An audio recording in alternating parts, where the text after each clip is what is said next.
আসসালামু আলাইকুম। আজকে আপনাদেরকে দেখাবো রেস্টুরেন্ট স্টাইলে ফ্রাইড রাইস রেসিপি। কিভাবে রান্না করলে রাইসগুলো সাদা সাদা থাকবে এবং ভেজিটেবলগুলো কালারফুল থাকবে সেটাই দেখানো হয়েছে আজকের এই ভিডিওতে। চলুন তাহলে শুরু করি। বিসমিল্লাহির রহমানির রহিম। ফ্রাইড রাইস রান্নার জন্য প্রথমে আমরা চাউলগুলোকে সেদ্ধ করে নিব। আর সেজন্য ফুটন্ত গরম পানিতে 1 চা চামচ লবণ এবং 1 টেবিল চামচ সয়াবিন তেল দিয়ে আগেই ধুয়ে রাখা চাউলগুলো দিয়ে দিব।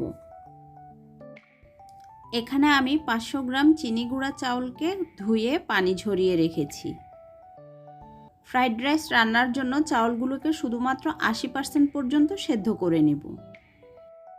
কিছুক্ষণ সেদ্ধ হওয়ার পর আমরা যখন দেখব চাউলগুলো চাপ দিলে মাঝখান থেকে ভেঙে যাচ্ছে কিন্তু কিছুটা সেদ্ধ হয়েছে, তখনই বুঝতে হবে আমাদের চাউলগুলো ফ্রাইড রাইস রান্নার জন্য পারফেক্টলি সেদ্ধ হয়ে গিয়েছে। ঠিক তখনই চুলার আঁচ বন্ধ করে দিয়ে চাউলগুলো একটি ঝুড়িতে নিয়ে নর্মাল পানি দিয়ে ধুয়ে পানি ঝরানোর জন্য রেখে দিব। ফ্রাইড রাইসগুলো ভাজার জন্য একটি কড়াইয়ে আমরা 1/2 কাপ তেল গরম করে নিব। আজকে যারা আমার ভিডিও প্রথম দেখছেন আশা করছি সাবস্ক্রাইব করে পাশেই থাকবেন এবং ভিডিও ভালো লাগলে লাইক কমেন্ট করতে ভুলবেন না। আপনাদের লাইক কমেন্ট আমাকে অনেক বেশি উৎসাহিত করে নতুন নতুন ভিডিও বানাতে। তেল গরম হলে 2টি ডিম খুব ভালোভাবে ঝুরা করে আমরা ভেজে নিব। ডিমগুলো যখন মোটামুটি ভাজা হয়ে যাবে তখন আমরা ডিমগুলো তুলে একটি প্লেটে রেখে দিব। আপনারা স্ক্রিনে নিশ্চয়ই দেখতেই পারছেন ডিমগুলো আমি মোটামুটি সাদা সাদা টাইপের রেখেছি। ডিমগুলো উঠিয়ে নেওয়ার পর এখানে আমি 3 টেবিল চামচ পরিমাণ আনসল্টেড বাটার দিয়ে দিয়েছি। বাটার না দিতে চাইলে আপনারা এখানে 3 টেবিল চামচ রান্নার তেল দিয়ে দিবেন। বাটার গলে যাওয়ার পর এখানে আমি 6 কোয়া রসুন কুচি করে দিয়ে দিয়েছি। এখানে কিন্তু রসুনই ব্যবহার করতে হবে, তাহলে আপনার ফ্রাইড রাইসের স্মেলটা আসবে ঠিক রেস্টুরেন্টের মতোই।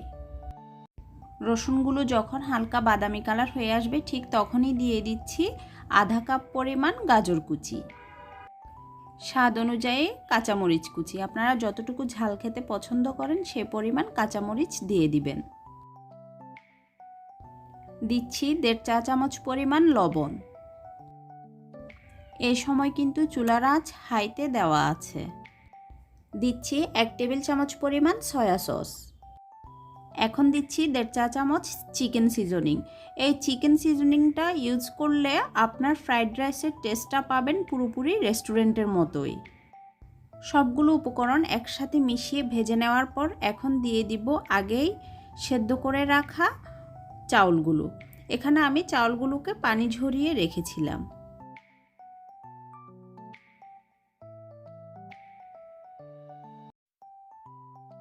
আশি % সেদ্ধ করে রাখা চাউলগুলো দিয়ে খুব ভালোভাবে নেড়েচেড়ে এখন দিয়ে দিব ভেজে রাখা ডিমের ঝুড়িগুলো।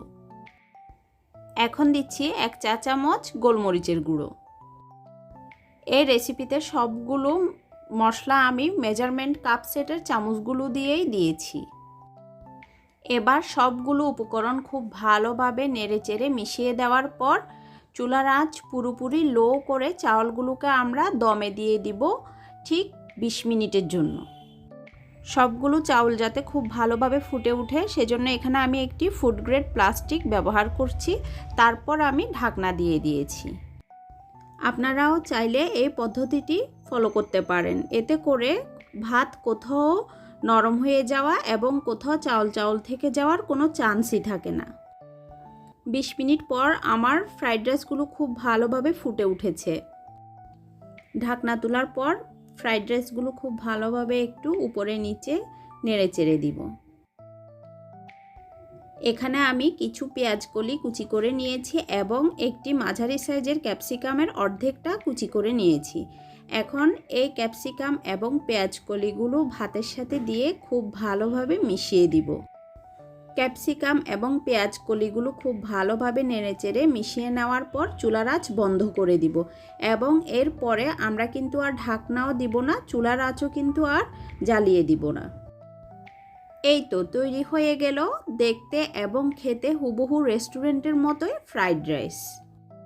আপনারাও তৈরি করে আমাকে কমেন্ট করে জানাবেন আপনাদের ফ্রাইড রাইস কেমন হয়েছিল। আবারও দেখা হবে নতুন কোনো ভিডিওতে। ততদিন সবাই ভালো থাকবেন, সুস্থ থাকবেন এবং আমার জন্য দোয়া করবেন। আল্লাহ হাফেজ।